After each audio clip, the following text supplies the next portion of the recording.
On this episode, Chris built a deck that would rather systematically destroy your board one artifact token at a time than craft anything at all. And if you're in the market for something marvelous, I've got just the thing for you.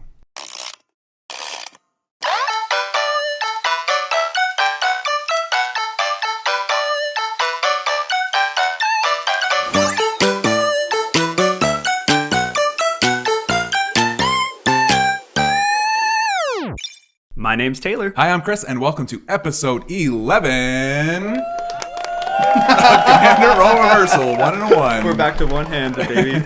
Two hands.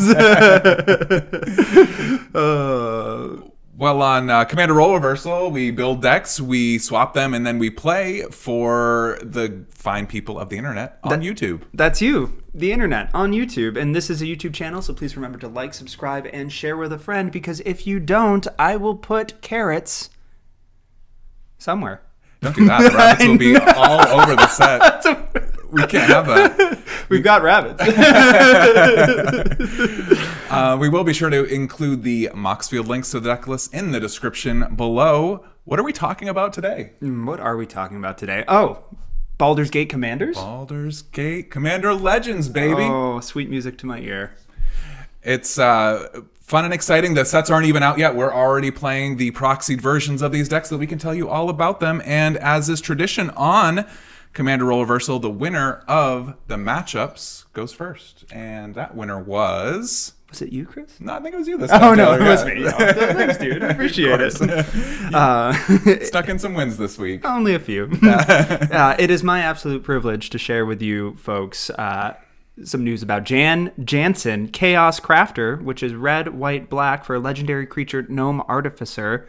Haste has an ability: tap, sacrifice an artifact creature, create 2 treasure tokens, tap, sacrifice a non-creature artifact, create 2 1/1 colorless construct artifact creature tokens. Jansen is a 3/3 and sounds like the name of an unstable uncle at a dinner party, but apparently he's a gnome artificer, which is the next best thing. That actually perfectly describes my uncle. Oh, well, sorry. He's crafty like this one. And you did have some spice in here because it was a crafty deck. We'll get to it in the gameplay section, but I feel like there were multiple times during the games when I ended up stumbling into a critical mass combo win. Oh, wait, is this infinite too? It's always infinite. Oh, yeah.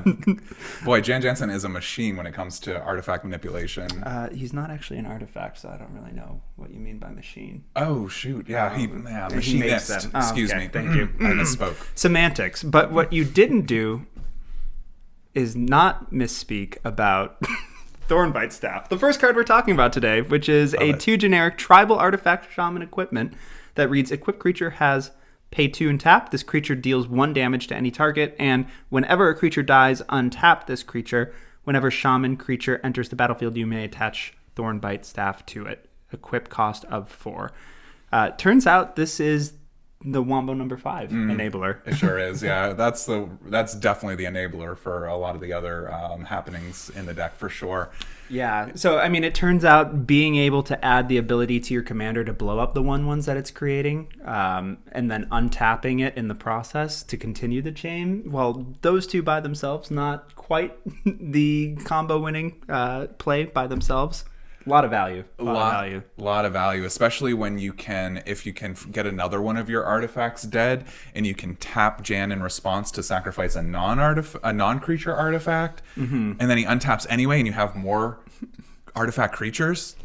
Get ready, folks. This is like value train number 5. I don't want to put this in the same bracket as like don't play this after 10 p.m. on a Sunday night, but it does get a little tricky. There are a lot of things to keep track of when you're tapping, untapping, sacking. The Trinity. The Holy Mardu Trinity. The Holy Mardu Trinity. The Thornbite, the Disciple, and the Reckless Fireweaver. Spoiler alert. The next 3 cards are actually kind of part of that Trinity, if you will, of payoff, and they're all pingers. I think you referred to them as Tims in other episodes. Yeah. Did that stick? Tims are the ones that tap to do 1 damage. Okay. But yeah, these ping just the same. They do, minus the tapping. So seriously, you did put all of the the staples for this effect into the deck. So Disciple of the Vault, which is a black for a creature human cleric that reads whenever an artifact is put into a graveyard from the battlefield, you may have target opponent lose 1 life. Disciple's a 1/1. You've got the Reckless Fireweaver, who's 1 and a red for a creature human artificer. When an artifact enters the battlefield under your control, Reckless Fireweaver deals 1 damage to each opponent. That's a 1/3. And then you had the Mayhem Devil, which was the chef's kiss of it all, which was the 4/5 that red. Whenever you sacrifice a permanent, or whenever a player sacrifices a permanent, deal 1 damage to any target. Any target. Yeah. Yeah, and so 2 of those are anytime any permanent gets sacrificed or anytime an artifact goes to the graveyard. It's not even just yours. Yeah. The Disciple of the Vault also triggers off of your opponent's treasure tokens or any of those shenanigans. Those are some really valuable cards in today's meta. And I really enjoy, especially the treasure meta. In a meta that Academy Manufacturer exists, for example.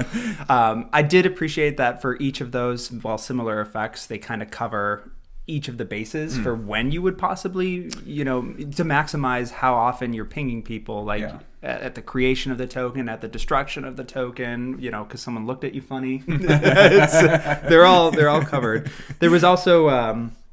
I think you had another one in there which was specifically cared about whenever a token enters the battlefield. And Nadir's Nightblade. Yeah, Nadir's Nightblade. Honorable mention. Oh, for sure, yeah. It's the 2 and a black for an elf that whenever a token you control leaves the battlefield. Yeah. I think it deals 1 to each opponent. Yes. And it's always the elves with you. It is. Can't get away from. There's so many good elves. And what's cool about that Nadir's Nightblade is that it doesn't matter if it's a creature token, if it's a non-creature token. It doesn't even matter if it's an artifact, but it has special synergy, within those artifact decks in particular, I think. Yeah. And not to steal the show from Nadir's Nightblade, because it was only an honorable mention. We'll move on to... This was referenced in one of our other episodes, Drum Bellower. Oh, yeah. It's the card that just keeps on getting more valuable every time we play it. 2 and a white for a creature spirit with flying. Untap all creatures you control during each other player's untap step. Drum Bellower is a 2/1. So in this case... I'm not untapping because I need blockers. I'm not untapping, just to send a message. I'm untapping so I can retap my commander, make more treasure tokens and or constructs with the ability. Yeah. Every turn. Every other player's turn. On every player's turn. Yeah. Untap your creatures with them. I mean, Drum Bellower is like the bad Seedborn Muse, the white, mono white Seedborn Muse or whatever. But can we even say that anymore? It's not bad. Yeah. But that's the thing. It's not even... If you only care about untapping your creatures because your creatures are the ones that are tapping for value, then Drum Bellower is exactly what you need, especially in a non-green deck. Yes. Anything that has those creature tapping synergies is definitely going to get a payoff. Like you heard it here first, folks. Chris says mono white beats green. You don't need the color ever. Ever. Just cut green from all of your decks. I will never cut green. Worth a shot. It's not happening. But I do appreciate that you included every opportunity you have because it does the thing. Yeah. Is a cool card. It turns out that it does the thing even more when you have the final piece of the critical mass combo. I don't know. So if you have any combination of the 4 creatures before, when paired with Pitiless Plunderer. Oh, yeah. Right. 3 and a black for a creature, human pirate. Whenever another creature you control dies, create a treasure token. It's a 1/4. I'm not going to explain to you what a treasure token is. But it turns out being able to sacrifice your construct to make 2 treasure tokens with your commander's ability, but then also generate another treasure token off of the Pitiless Plunderer seeing you, that's what really enables it to go infinite. Yeah, that's when it really starts to pile up. There are other ways, I think, to make that extra treasure token as well, but Pitiless Plunderer is perfect because of the alliteration, I think. I think that's the main reason. It's so good. Chris. Yeah, I mean, it does things like what Phyrexian Altar does, right? By generating that 1 additional colorless mana that you sometimes need. But with Jan, it's that extra artifact token that's going to actually get that value and get that payoff. Would you say that this deserves to be a $12 uncommon? I think it needs a reprint. I think it needs a reprint. It's a great card, and it goes in a lot of black decks. But I've seen it in Chatterfang too, but I guess that's besides the point. Snap. It gets a little cheeky with that. Yeah. Squirrels, am I right? Extra tokens. Squirrels. Somewhere Emrakul's just like, curse you! Only it's a moon, so I don't know how it's saying anything. And there are specifically 15 15 squirrels that it's cursing. Yeah. The meme's alive. It's still coming. Unlike Emrakul. Unlike Emrakul. Well, who died to 15 squirrels, I guess. Okay. Yeah. Right. In that multiverse, maybe. Not the Vorthos, though. We'll see. Who miraculously did stay alive for our games, though. Duretti Scrap Savant, who is 3 in a red for a legendary Planeswalker Duretti. He has a +2 ability of discard up to 2 cards, then draw that many cards. A -2 of sacrifice an artifact. If you do, return target artifact card from your graveyard to the battlefield. And then a -10. You get an emblem with whenever an artifact is put into your graveyard from the battlefield, return that card to the battlefield at the beginning of the next end step. Duretti Scrap Savant can be your commander. He was not, but he does have Loyalty 3.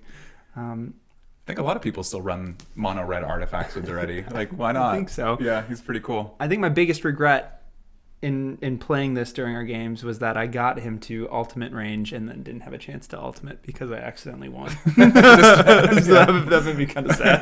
Oh, whoops, I win. Oh, buzzkill.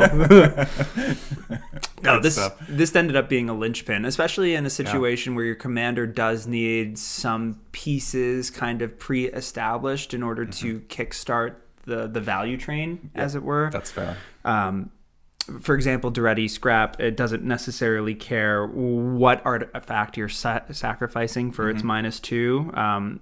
It just cares that you have an artifact to sacrifice and one to return. So why not sacrifice an expendable token to get back maybe my artifact land or something like that. So I do like the value that it has. Looting is always helpful too, especially if you're looking for more plays. And then I think you can actually get the artifacts in the graveyard that way too, which is upside. My God. Did I do that? Did I ever discard it? No. They were all instants and sorceries. Because all my artifacts were already played. We Bam. did. Yeah. Mic drop. Pro strats here. But those were, I would say, the highlights of the experience. And definitely all of those cards in one fashion or another contributed to the W. So thanks, buddy. Yeah, for sure. It was really cool to see. I did not expect Jan, when I was building the deck, I was like, how does this deck win? And it just does. It does. Against all reason. It does. It definitely does. What about you? What deck did you expect to win with unexpectedly? Yeah. And then not. I came close though. You did. Yeah, when you're swinging big scary dragons at your opponents, it only takes so many attack phases to do that. And so I learned. I was able to work towards that goal with Renari, Merchant of Marvels, 3 and a blue for a legendary creature, Dragon Artificer. Hey, 2 artificers. Oh, but 1 dragon. You may cast dragon spells and artifact spells as though they had flash. Choose a background. You can have a background as a second commander. It's a 2/4. And we did have a background actually as a second commander, which is kind of weird. It's kind of like weird that it's a second commander and not just starts in the command zone or something. Maybe they want to apply the command tax to it too, I guess. I think so. Yeah, and maybe there were some balance issues if you could just have that be a second commander for anything that isn't printed with the choose a background ability. Sure. Yeah, they definitely did a good job just pairing up the backgrounds. That was smart because partners can get a little bit out of hand. Yeah. Yeah. But I mean, some of these I would just run straight in the 99, which is a nice option. Yeah. It is. It's and enchantments. Some powerful enchantments. I never run those. No. The enchantment that we chose as our background, that Taylor chose for the background for this, is Noble Heritage. 1 and a white, legendary enchantment background. Commander creatures you own have, quote, when this creature enters the battlefield and at the beginning of your upkeep, each player may put 2 +1/+1 counters on a creature they control. For each opponent who does, you gain protection from that player until your next turn. You can't be targeted, dealt damage, enchanted by anything, or controlled by that player. It's pretty cool. Political. Yeah, it turns out that was pretty powerful. Because I mean, I think I read protection and I'm like, okay, so I can't damage you. So like in my head, I'm like, okay, I can't swing at you. But also, no, if I take those +1/+1 counters, that means that all of my incidental reckless fire weaver damage does nothing. That's true. So I stopped paying your tithe for your noble privilege a long time ago. But it's just free It's just free real estate. Okay, this guy. 2+1/+1 counters. Why wouldn't you want to take that every turn?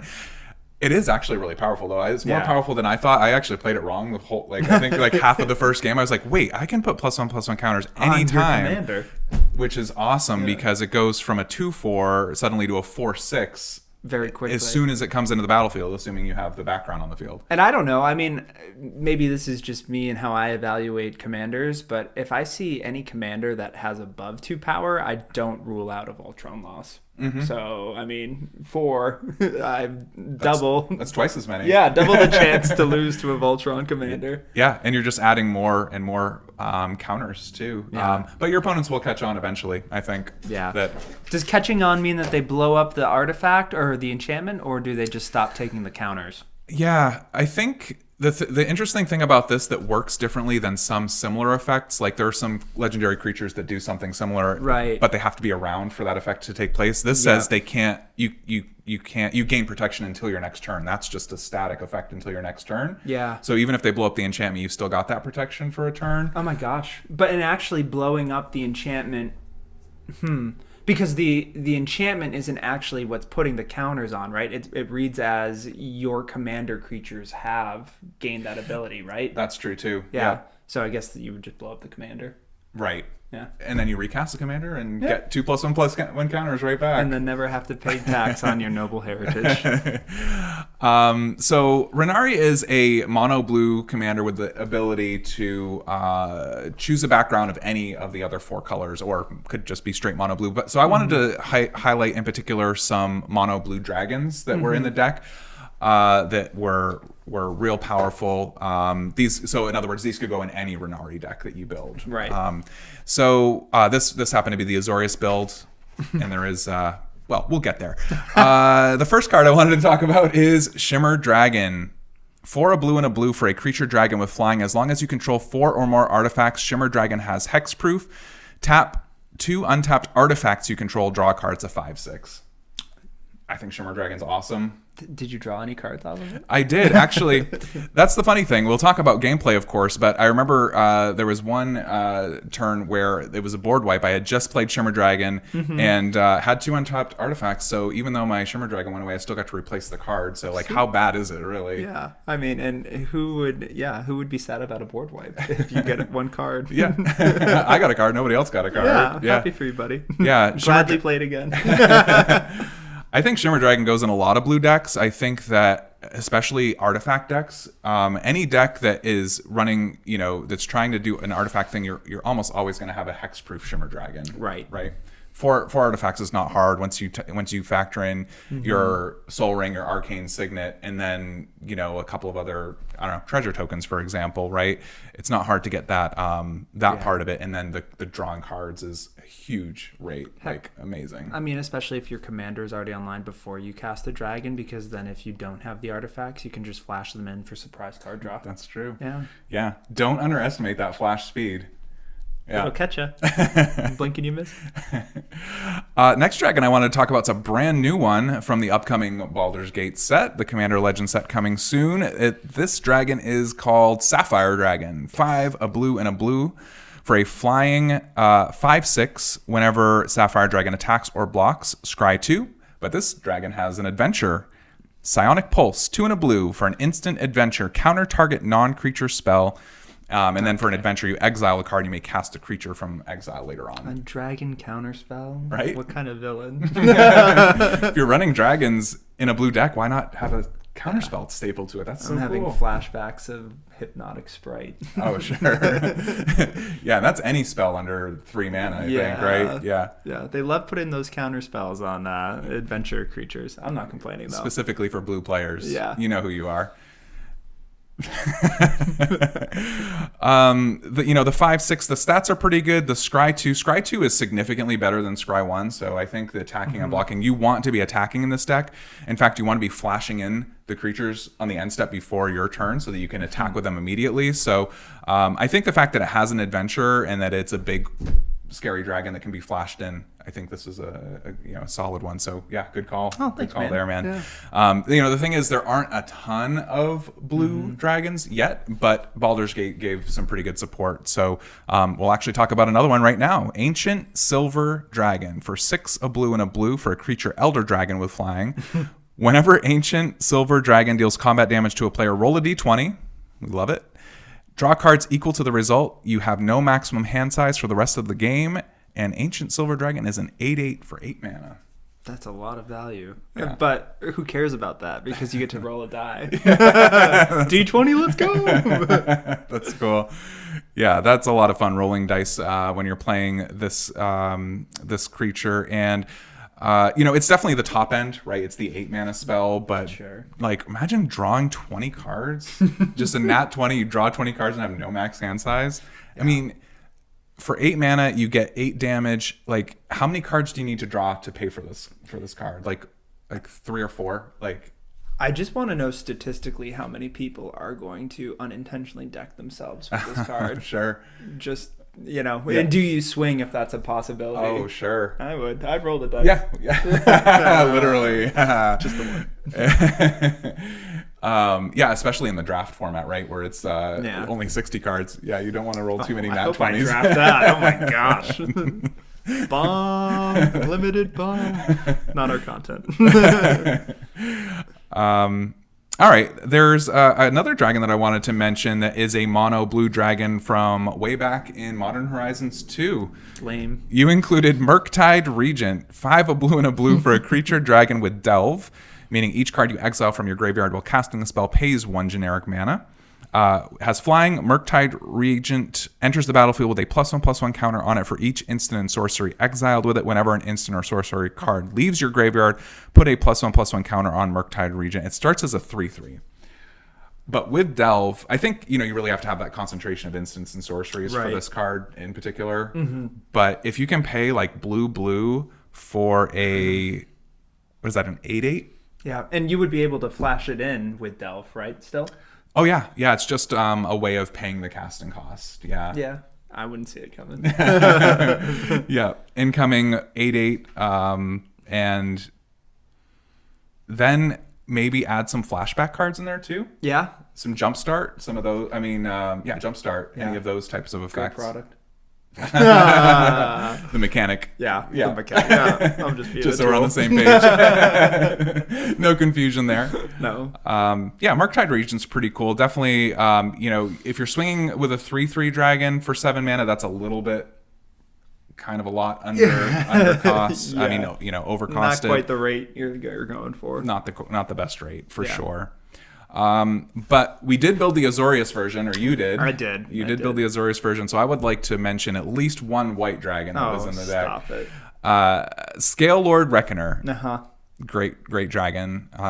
Scale Lord Reckoner is a 3, a white and a white for a creature dragon with flying. Whenever a dragon you control becomes the target of a spell or ability an opponent controls, destroy target non-land permanent that player controls. It's a 4/4. Seems fair. Yeah. Don't mess with my dragons. I won't mess with anything else. Yeah. It kind of reads like Ward, have one of your non-land permanents destroyed. I like that. This was printed well before Ward, I think. Yeah. There were surprisingly, I think that Azorius is a good way to go because there are, surprisingly or not, there are a lot of good mono white dragons. Yeah. And Scale Lord and that's just a cool effect. Yeah, and I don't know that one specifically is an example of this, but I know that a lot of them have been, more of them have been printed recently. Time Spiral, or not Time Spiral, Modern Horizons 2 did a take on the Eternal Dragon, or Timeless Dragon, Yep, right? That's right. Which was a play on that effect. Did it have Eternalize, or... I think that was the one with Eternalize, yes. right? It comes back as a zombie. Yep. Yeah, because they kind of did the same thing with Timeless Witness. Oh, yeah, sure. And just let's reprint these cards, but slightly differently. Yeah. I like it. Yeah, it's a good way to go, for sure. But I digress. Yeah, I'm a fan of the White Dragons. Yeah, absolutely. There are some good, like AO. AO! You resolved an AO. Yeah, I did. I definitely did. You resolved I almost resolved 2. Yeah. Yikes. And then there's also the other regent there that whenever an opponent casts a spell, gain a life and put a +1/+1 counter on it. That one gets out of control too. Sunscorch Regent. Sunscorch. Yeah. I wasn't going to make another life gain deck. 2 weeks in a row? Who would do that? We want to come here with fresh content every week. Hopefully we're achieving that. Oh, shucks. Don't jinx it. Are we fresh?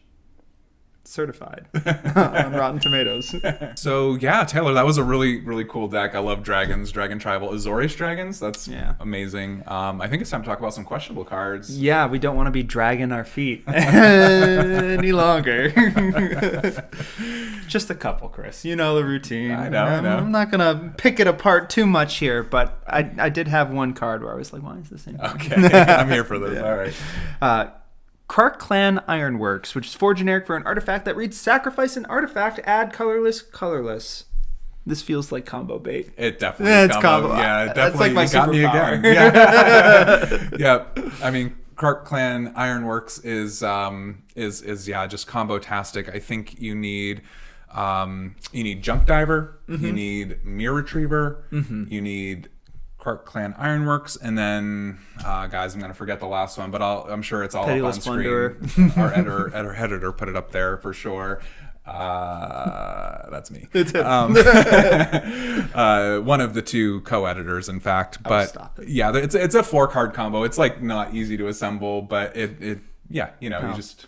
Well, good to know that playing this deck is like completing a Pokedex, and that like I've only unlocked 2 of the 151 ways to win with a critical mass combo. And those are not even intentional. No. I was like, oh, wait, that's just infinite. Okay. It's like I found an unknown.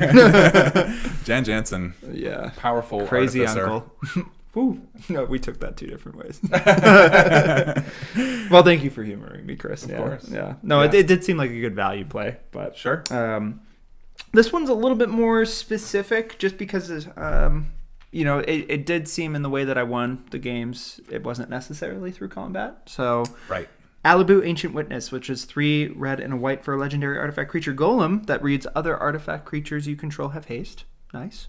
And then it says, whenever 1 or more artifact creatures you control attack, Alibu, Ancient Witness deals X damage to any target and you scry X, where X is the number of tapped artifacts you control.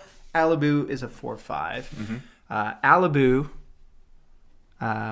didn't give anybody any Alabubus this time. No, indeed, she did not. Yeah, but cool card. What were your thoughts? Really cool card. I don't know. I just wanted to put that card in a deck, to be honest. Cool. I mean, I think that card. it's a deck that I want to build out deck sometime because I think it's just a different way to go. It's Boros. It's still combat, but it's artifact creatures. But I do think that, with the way that Jansen makes the token creatures and there's like enough other types of artifacts around, if you can get like all of your signets tapped, if you can get all of your artifact lands tapped, and you just attack with like a 1/1. Yes. And then Alibu like domes your opponent for 10 and you scry 10, and it could be pretty powerful, I think. Because you only need to attack with like some little 1/1 token that you don't really care about. Yeah, because I mean, for the 1/1 tokens, we have no problem creating those with the commander. Yeah. That's built in. Totally. I was thinking it would make a little bit more sense to run that if you also had something like Karn Silver Golem, which is a 5 generic legendary artifact creature golem that reads whenever Karn Silver Golem blocks or becomes blocked, it gets -4/+4 until end of turn. More specifically, if you pay 1, target non-creature artifact becomes an artifact creature with power and toughness, each equal to its mana value until end of turn. Karn is a 4/4. You only pay 1 mana multiple times. You're creating multiple artifact creatures, and then. Where did you find that card? That is the perfect card for this deck. Bulk bin. But seriously, more artifact creatures. Like, I could get behind that. It's like $30. Not a bulk bin. Yeah, you're good. Too late to spec on that one. Done. Oh. Well, but that about wraps it up for my questionable cards. So thank you for humoring me. All right. Well, I've got a couple in mind. I'll take a stab at it. Okay. No violence here, please. Okay. All right. So the first questionable card that I wanted to ask you about is a card that goes by the name of Karn, the Great Creator. Oh, the bait and switch. Karn the Great Creator, 4 generic mana for a legendary planeswalker Karn. Activated abilities of artifacts your opponent's control can't be activated. That's mean. +1 until your next turn, up to 1 target non-creature artifact becomes an artifact creature with power and toughness, each equal to its mana value. -2, you may reveal an artifact card you own from outside of the game, or choose a face-up artifact you own in exile. Put that card into your hand, starts with loyalty 5. And I don't think the -2 generally works. No. So we are turning non-creatures into artifact creatures, but I can't imagine that's the only reason this is in here. Chris, you just wanted to I call wanna make you me say out. that. Yeah, okay. Well, if you must know, it's a pet card of mine. No. Not going to get off that easily. No. Renari cares about flashing in artifacts at instant speed, not just dragons. I did build it as an Azorius dragon shell, but I did make sure that there was a payoff for the artifacts. So, Nice. flash in Mycosynth Lattice. Yep. Flash in, Karn would already be out at that point. So Sure. just shut down everybody else and they don't get to play the game. And you win. That's kind of like winning, right? Yeah. And you do just, if nobody can deal with it right there, you do just win. Would you scoop or make me play it out? Oh, I'd scoop. Oh, okay. Yeah, I'm ready cool. for game 2 already. And I did have the Darksteel, whichever one, it's either the Citadel or the Forge that gives all your Forge. artifacts indestructible. Yep. I had that in there too, so there was the chance to, have build your own Avacyn. Nice. As a blue dragon. Yeah. But hey. That's cool. Yeah, just lock out your opponents, make them cry, and go home. That's one way to win. It is cool. You heard it here first. He said it was cool. I do think Mycosynth Lattice is a really cool card. I For just anything. wish it wasn't so expensive. Yeah, Well, truth. mana cost. Oh, and card cost, now that I think about it. The other card that I wanted to ask you about is let me read it and I'll get your take on it, because I think I might see where you're going, but I'm wondering why Leyline of Anticipation, 2 a blue and a blue for an enchantment. For Leyline of Anticipation is in your opening hand. You may begin the game with it on the battlefield. You may cast spells as though they had flash. Oh. What did you have in mind with Leyline? Redundancy. Yeah, I for just sure. like flashing cards out in games. It's a PG show. Yeah, it is a feature. This is a family-friendly commander role reversal. But having more than one effect to be able to do that type of play. Yeah, that was the idea, because you actually commented on this during one of our games, and it was the reason the card was included. So dragons historically are pretty big and scary and tend to be the focus of targeted removal. Definitely. A lot of times. So I wanted you to, you had remarked that it's so good that you can flash things out in the end step, and then you don't have to worry about them surviving an entire turn cycle before you can swim with them, just till like the end step before your turn. Yeah. So any effect that allowed you to do that without your commander online felt like a value play. Yeah, totally. Your commander might get swept up in a board wipe, and you might already have Leyline in play because it was in your opening hand, or you might have, you might be able to play it and still get that same effect. Yeah. I think that is smart to have redundancy, especially if that's the whole game plan.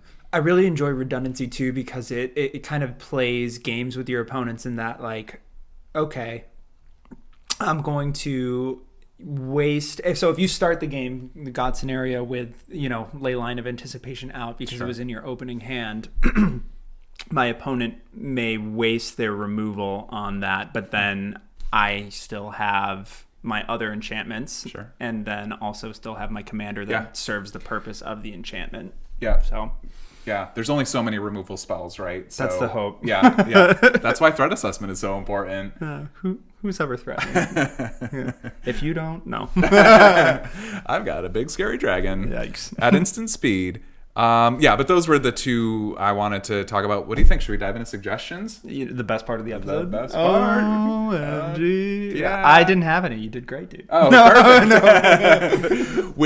That's the end of the episode. With 25,000 cards in the format, there's got to be at least a few that didn't make the cut. Yeah, and one of them was a glaring omission. Oh, no.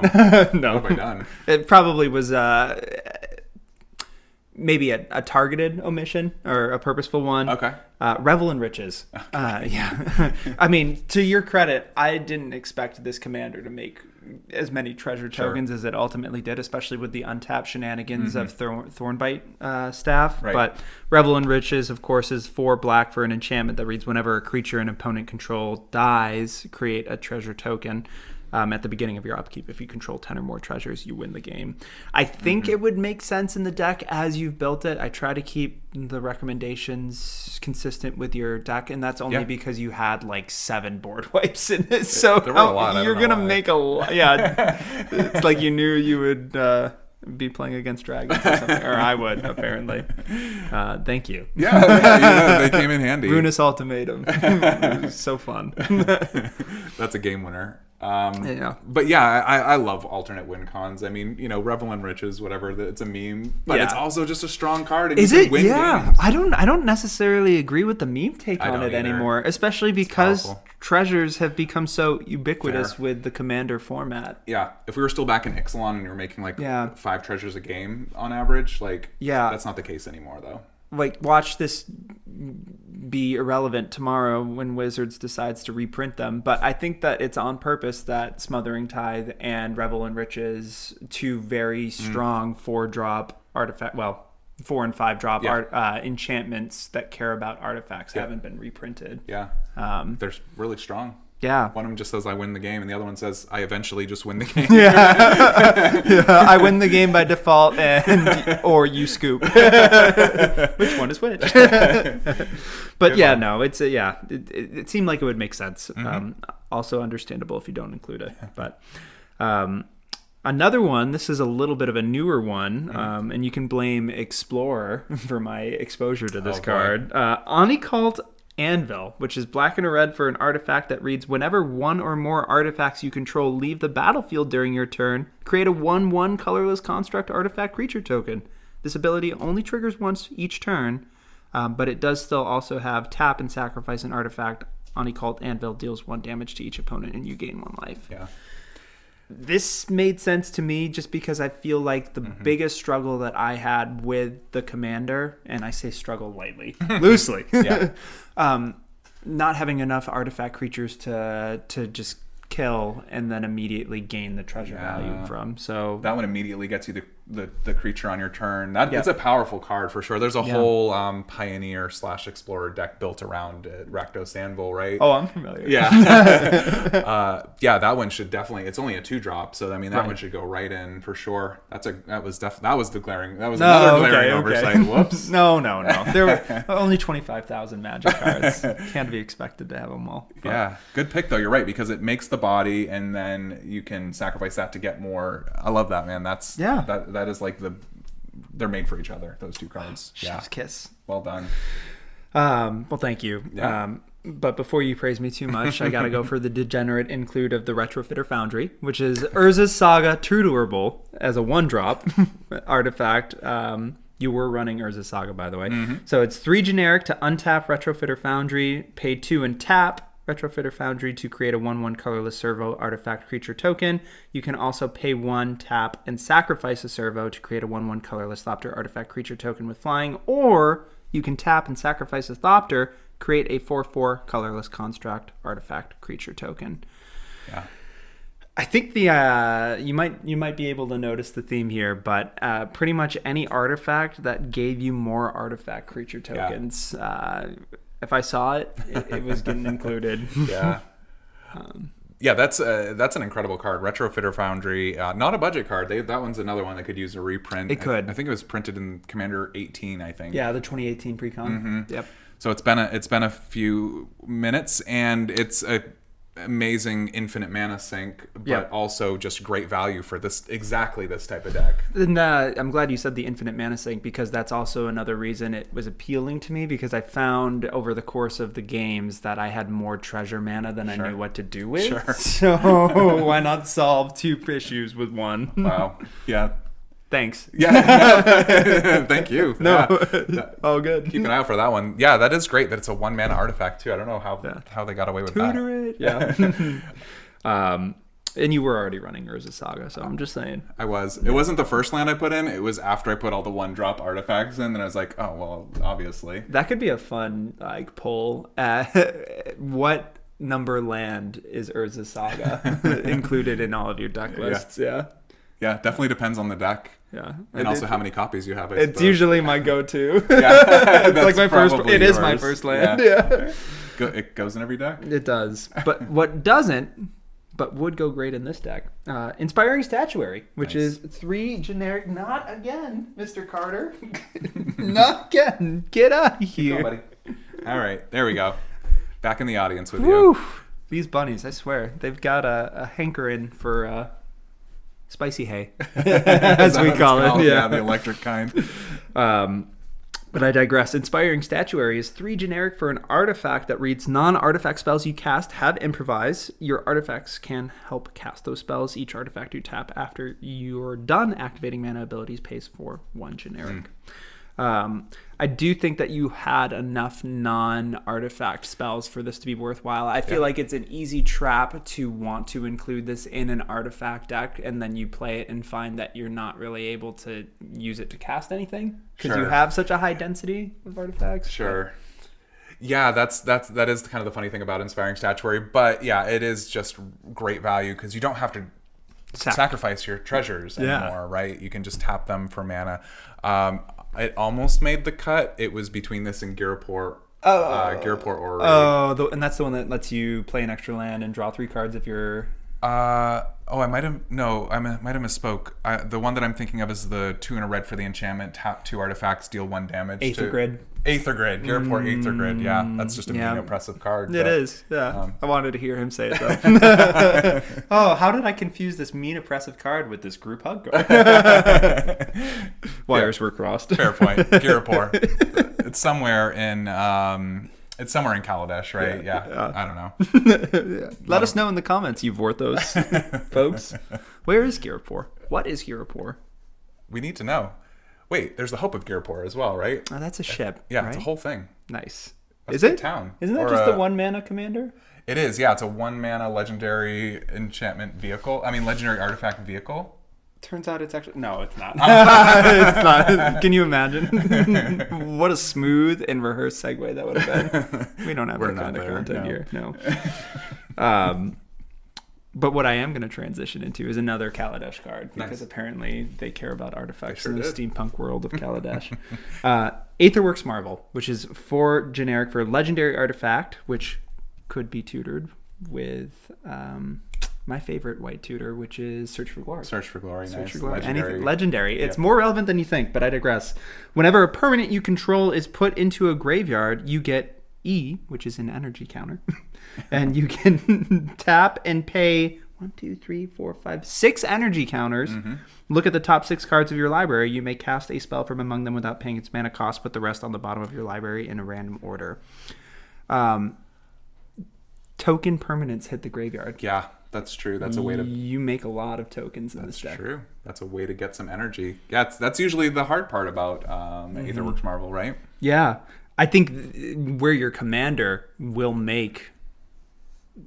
You could just run this with your commander and be able to reliably get it off, I think. Eventually, for sure. So and then spending a few treasures here and there. Yeah. No, who does that? No. We tap our treasures here. We just talked about this. Yeah. No, but it just seemed like another fun artifact card that allowed you to kind of cheat out some other, maybe one of your board wipes. It does dig deep, though. It's 6 cards deep. I mean, Aetherworks Marvel, there was a whole standard deck built around it back in the day. And I hope they bring energy back someday, because an energy commander with all like a more energy support would be bomb. But I think you're right. This one actually fuels itself. Yeah. Just wait for Modern Horizons 3. That's where it's coming. I'm assuming. That's just what I'm going to say. Every cool mechanic is coming back in. Got big Modern Horizons energy. One of the spoiled cards for the party deck list, see last week's episode, from the pre-con, was actually a card that had Explore on it. Oh, sure. Which was like, what? Yeah. I love that they bring back these random mechanics. Very cool. We've got Adventure, too. We just talked about that in this episode. Adventure, awesome Explore, mechanics. Delve. Yeah. We don't talk about that one as much. I love Delve. But I digress 3 times now, so I'm not allowed to say that again for the rest of the episode. That's the rule. That is the rule. You heard it here first. It's a better rule than saying I'm going to hide carrots, whatever that means. It's code. Have you found it yet? It's not.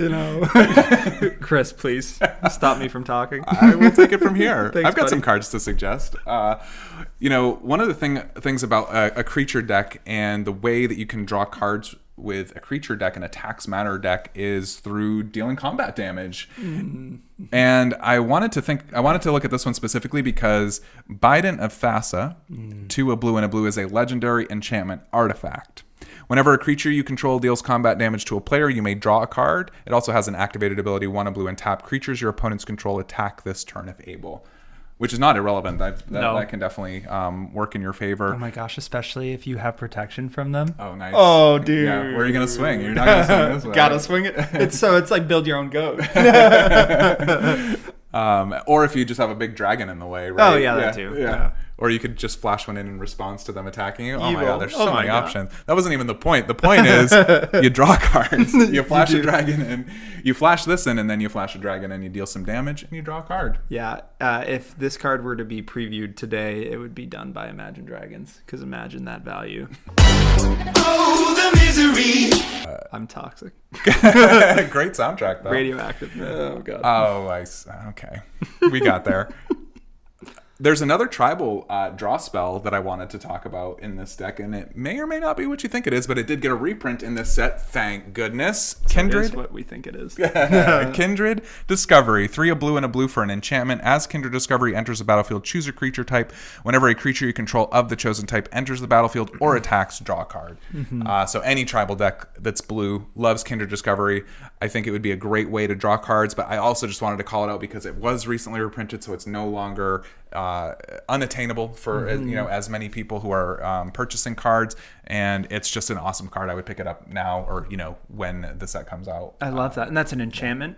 It is an enchantment. Oh yeah, because it reminds me of one of my favorite draw spells. It was reprinted in the Zendikar Rising Rogue deck, Distant Melody, and I think that's the one where it's like it's a sorcery, but it's equal to the number of cards of that creature. Yes. Yeah, that's exactly it. I think you need to go wide for that one. You need to have a certain concentration of creatures for it to be at rate. But that was the other blue tribal draw card. I didn't know if you... how many of you thought it was Is that on the suggestions? It's not. Oh, but, okay. But when I said tribal draw in blue, I wondered how many people of you thought Distant Melody was just your co-host. Okay, well, all right. And me. Yeah, okay. Both of us. Just us. Well, I also was thinking about the redundancy that we were talking about earlier with Leyline of Anticipation and your commander.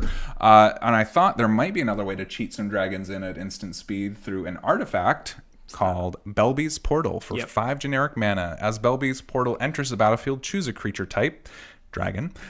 Pay 3 and tap. You may put a creature card of the chosen type from your hand onto the battlefield. So you don't cast it. You don't flash it in. I mean, you do flash it in, but you just put it onto the battlefield anytime for 3 mana. Incredible.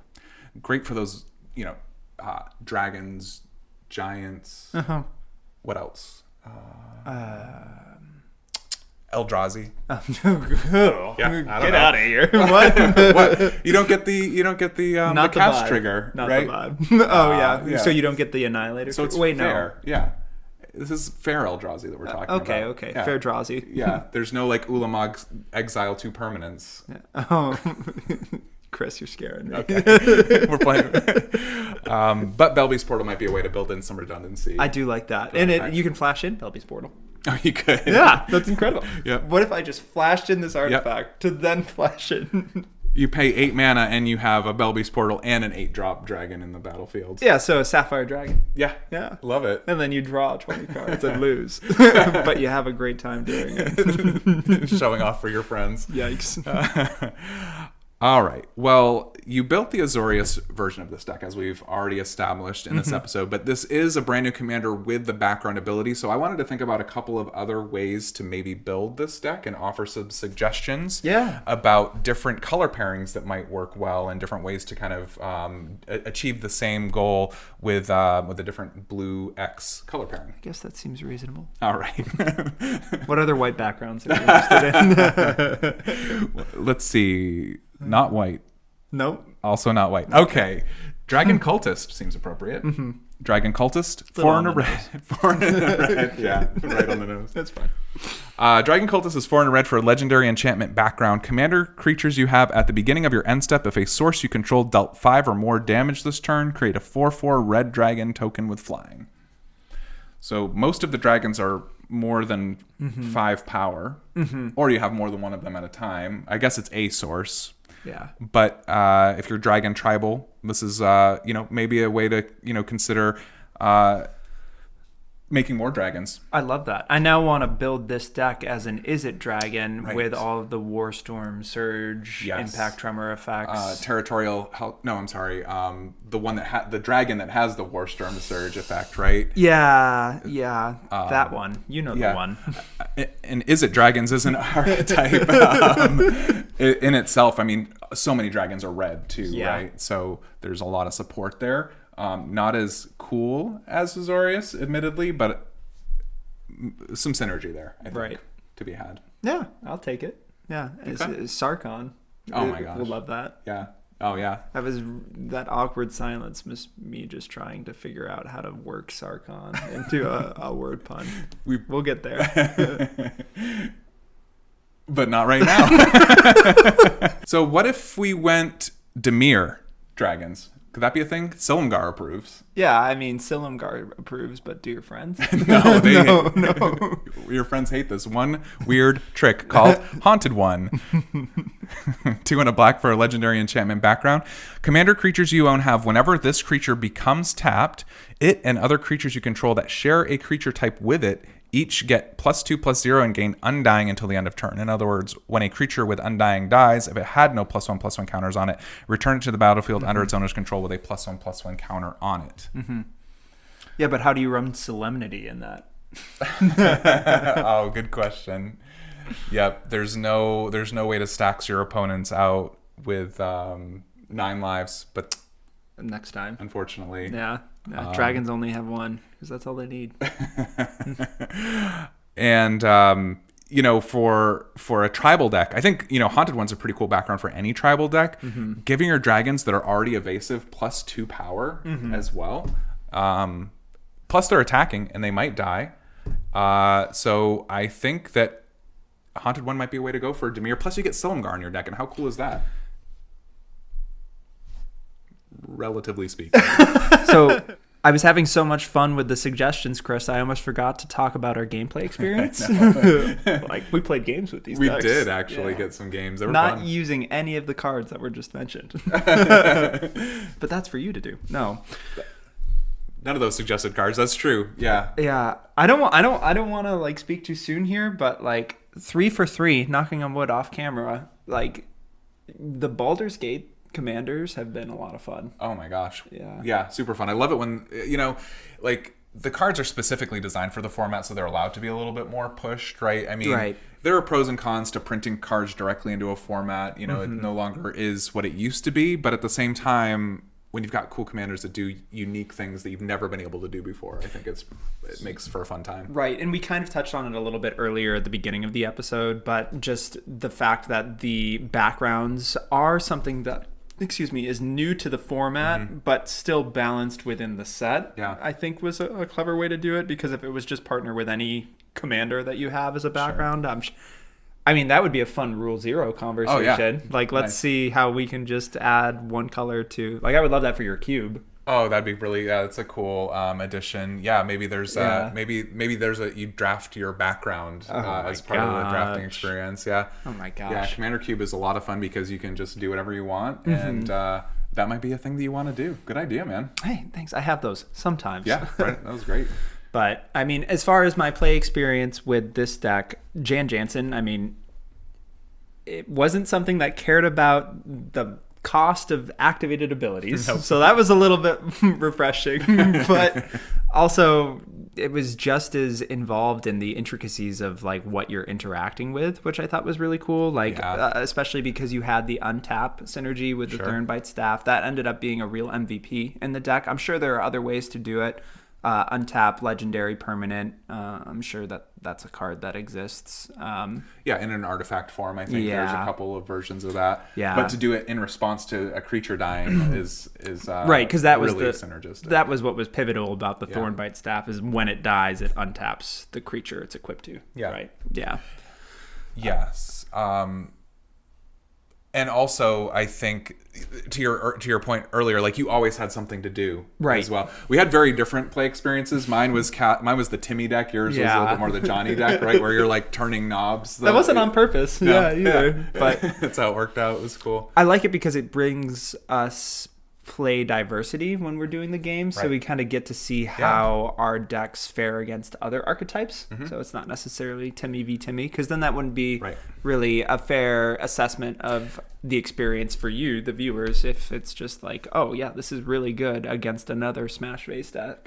But that doesn't really mean anything. Not everybody's playing Battle Cruiser. That's true. Yeah. Who has the bigger thing to smash more face with? That's probably the Dragon deck in that case. In that case, yeah. Yeah. There was good diversity at the table for sure for these games. Yeah. One thing about, and you mentioned this earlier, I think, if you are playing the Timmy deck, being able to do things at flash speed is hugely advantageous. If you're not able to give your creatures haste like in a blue deck, then you've got like boots and things that you can add on. But being able to do it right before your turn was a huge advantage. But I think with this particular build, the backgrounds, it's important to pick the right background for this commander to go along with the type of dragon strategy they're going at. It may sound kind of silly, but white dragons do different things than black dragons and red dragons, right? Right.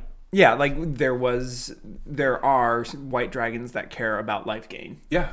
And only a couple of them made it into the deck list, but that was just because they were also really good dragons. Yeah, like I think it was the Scale Lord Regent, or was that the one that did the life gain, or was it? It was on attacks, right? Yeah. No. Oh, so there was another one. There was the Ancestors Dragon, which I think was the one from the World Series, which was the 6-drop. You gain 1 life for all attacking creatures when you attack. Then there was another one where it's like, whenever an opponent casts a spell or a player casts a spell, you gain a life, and then you put a +1/+1 counter on it. Right. So that gets a little crazy. Yeah, which is way different than a dragon that like reanimates other creatures, other dragons, or steals your opponent's creatures, or just deals a fireball to some target. Right.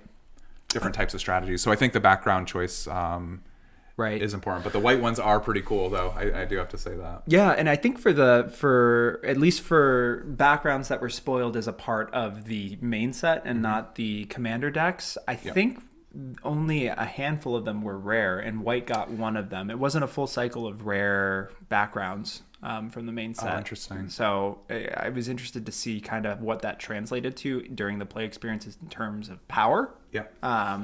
Right.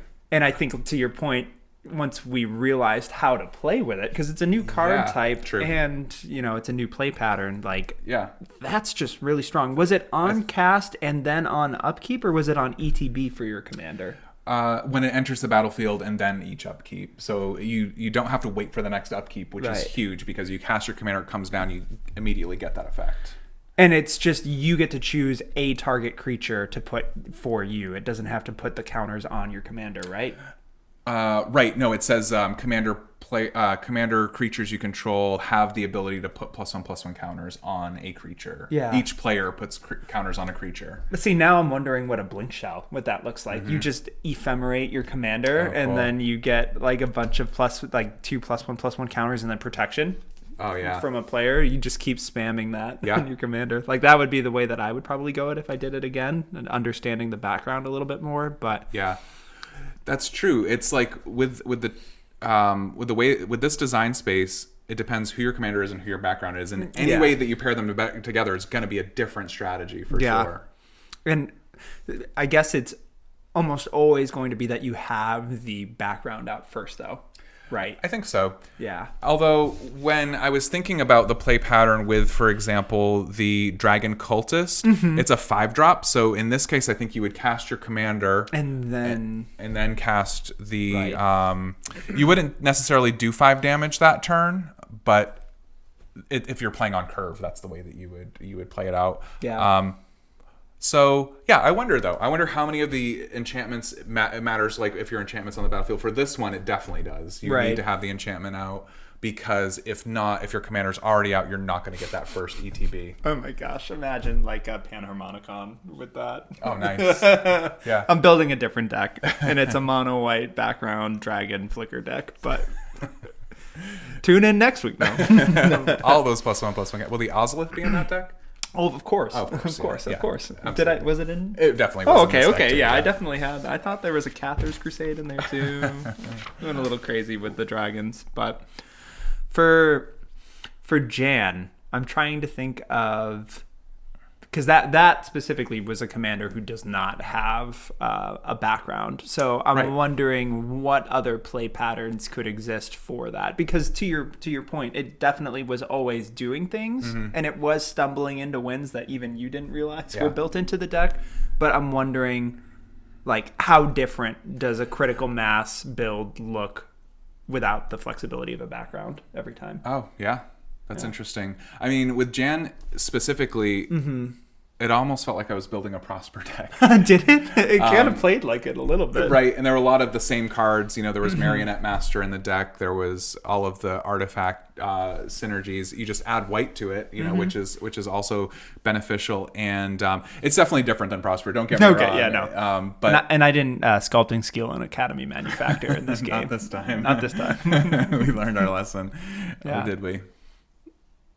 But there was a lot of the same synergy, and in fact, I did put Prosper in this deck. Yes, I think it's Prosper. Yeah, you did, and it's not just the fact that you get the card advantage and then you get the token. That's really all that there was to it. It's a 4-drop, so it's relatively low. I mean, we all know how powerful Prosper is in his own, as a commander. Yeah, but I think it was pretty decent in this deck just for that fact of card advantage.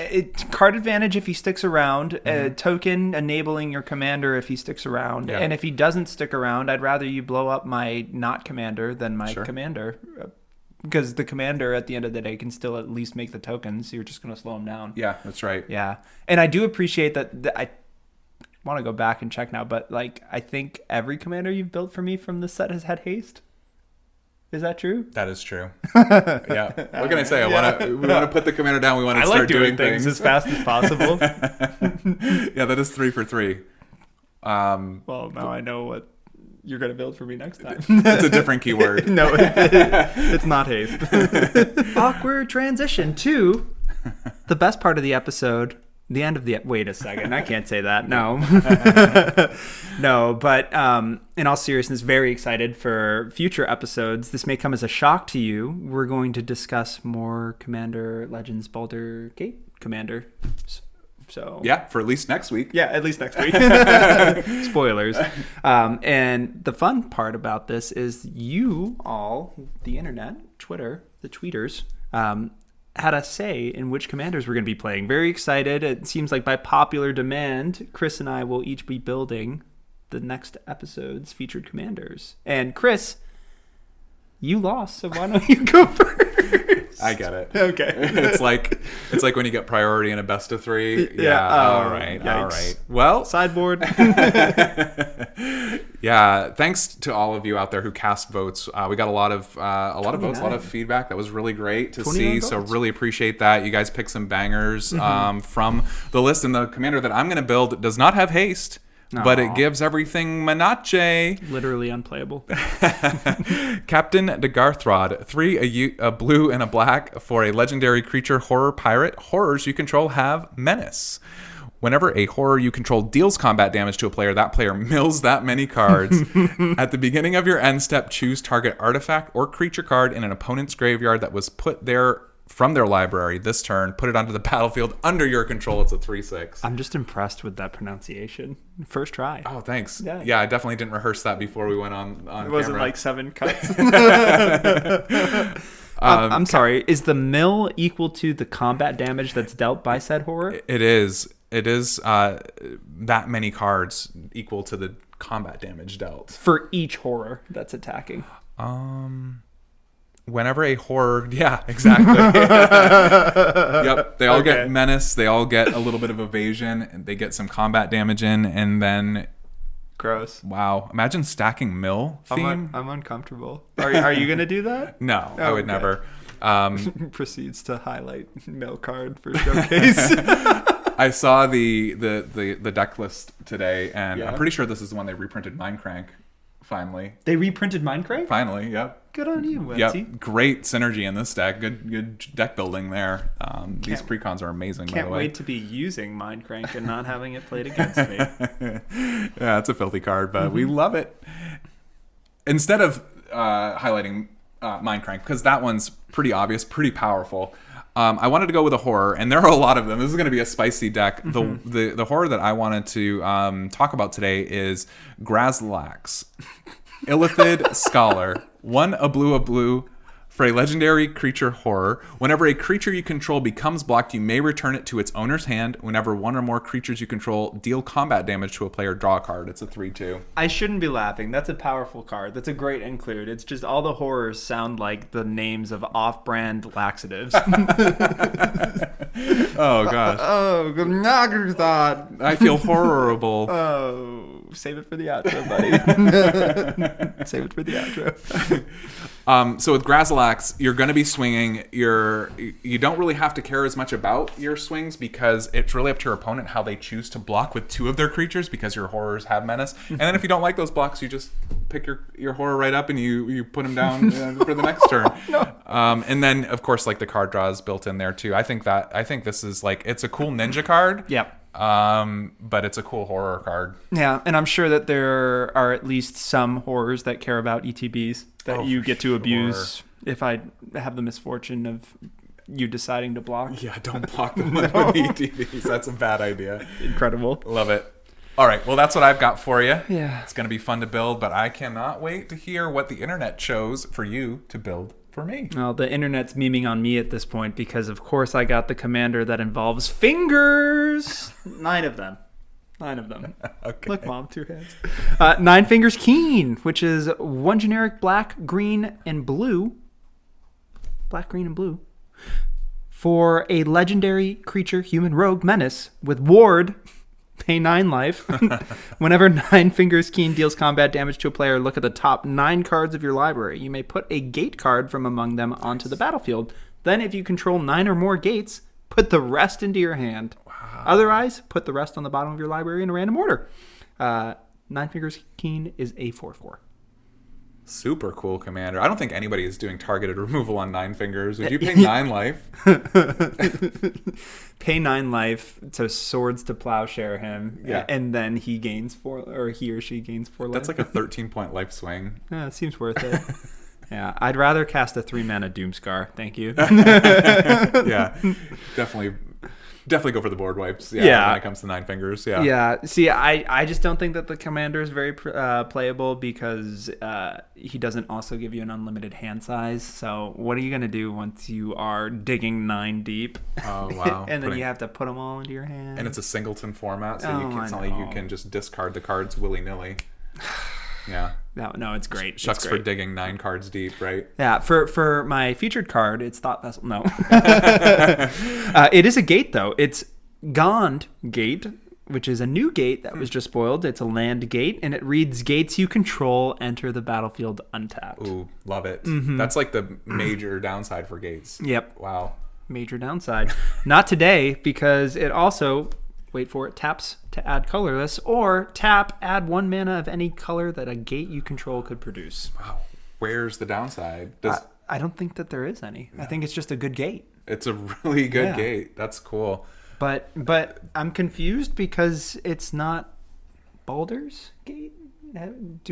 Is that actually a card that got printed? Oh, it is, actually. Oh, well, then that's just a confusing joke. It's not an outro at all. Or is it? It's like the Where's Waldo of gates. Of course they included the name of the set on a card. I don't remember what it does, but we'll look at it up here because I'm going to print it. And, that's a good land. That's a good gate card right there. Oh, yeah. I wonder if we should include that in 9 fingers. No, you don't get to see it because we're gatekeeping.